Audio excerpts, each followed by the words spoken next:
সকাল সকাল ঘুম থেকে উঠে যদি দেখি এক বস্তা পেঁপে নিয়ে আসছে তাহলে কেমন লাগে বলেন তো? এতগুলো পেঁপে দিয়ে কী করব? আমরা কি বিজনেস করতেছি যে পেঁপে বিক্রি করব? তো এতগুলো পেঁপে খাওয়া যায় বলেন তো? আপনারাই বলেন। আসসালামু আলাইকুম বন্ধুরা, কেমন আছেন? আমি আলহামদুলিল্লাহ ভালো আছি। তো মন মেজাজ গরম করতে করতে পরে ছাদে চলে গেলাম। ছাদে গিয়ে দেখলাম বড় একটা শসা। তো ভাবলাম না যে কাটবো, কিন্তু কাটতেও ইচ্ছা করলো না, কিন্তু অনেক বড় হয়ে গিয়েছে, অনেক শক্ত হয়ে যাবে। আবার এত বড় শসা আমি কখনোই দেখি নাই। আপনারা কি দেখেছেন? এটা একদম আমি মেপে দেখলাম আমার হাতের থেকে 1 হাত হয়ে আরও অনেক ইঞ্চি লম্বা হয়েছে। তো তারপর কাটাকাটি শুরু করে দিলাম। রান্নাবাড়া করতে হবে, সকাল সকাল বাইরে বসে রোদে বসে কাটাকাটি করে নিলাম। তো কাটাকাটি করতে করতে একটু রোদটাও শরীরে লাগানো হলো, মানে রোদের জন্য। রোদ আমাদের জন্য যে কত উপকারী, সকাল সকালের রোদটা, সেজন্য একটু বাইরে বসেই কাজটা শুরু করে দিলাম। এরপরে কাটাকাটি করলাম, এই ফাঁকে দিয়ে নাস্তা করা হয়ে গেল। তো আপনারা কে কোথা থেকে ভিডিওটা দেখছেন অবশ্যই কমেন্টে জানাবেন, আর ভালো লাগলে লাইক কমেন্ট দিবেন, পাশে থাকবেন। তারপরে আমি এখানে রান্না বসিয়ে দিলাম।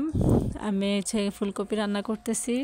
তো চুলায় রান্না বসিয়ে দিলাম। রান্না হতে হতে আমি বাসার আর যত কাজ ছিল সেগুলো করে নিলাম, আস্তে আস্তে সব গোছানো করে নিলাম। আর আমাদের তো আর নিজেরাই সব কাজ করতে হয় নিজেদেরকেই, তো কোনো হেল্পিং হ্যান্ড নাই। তো একে একে আমি এখানে আবার একটু লাল শাক ভাজি করব। শীতের শাক সবজিগুলো আসলেই অনেক মজা, তো সেগুলো রান্না করতেও ভালো লাগে। আর লাল শাক তো ভাজি করলে অনেক ভালো লাগে। আর এখানে একটু করলা ভাজি করে নিলাম। করলা অনেকে খেতে চায় না, কিন্তু আমি খেতে পছন্দ করি। আমাদের সবাই খায় একটু একটু, বাচ্চাদেরকেও অভ্যাস করিয়েছি, হালকা অল্প অল্প করে খায়।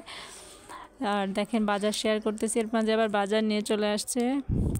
এরপরে এখানে ক্ষীরা, এগুলো ছোট। আর এখানে আছে সিম আছে, আর এগুলোকে উস্তা বলে আর কি, ছোটো সাইজের যে করলাগুলো সেগুলো নিয়ে আসছে। এরপরে আমলকি নিয়ে আসছে, আবার গাজর নিয়ে আসছে। গাজর মানে রান্না করেও খায়, আবার কাঁচাও খাওয়া যায়। এরপরে এখানে দেখেন অনেকগুলো আমলকি নিয়ে আসছে। আর এখানে কচুমুখী নিয়ে আসছে। আর এখানে কচুমুখী আমার হাজব্যান্ডের ফেভারিট। আর এখানে আমার ফেভারিট সিম আর করলা। তো এইগুলো বাজার নিয়ে আসলে পরে দেখলাম যে বাসায় আমার মশলা লাগবে। মশলার মধ্যে আদা শেষ হয়ে গিয়েছিল, তো একটু আদা কুচি কুচি করে নিলাম, আদা ব্লেন্ড করব। আদাগুলোকে আমি আগে ছিলে নিলাম কুচি কুচি করে, তারপরে আমি ব্লেন্ডার করবো আর কি। তো আপনারা অবশ্যই আমার পাশে থাকবেন, আমাকে সাপোর্ট করবেন। আশা করি আপনাদের সবার সাথে সবাইকে ভালোবাসা দিয়ে যেতে পারি সেই কামনায়। সবাই ভালো থাকবেন। আসসালামু আলাইকুম।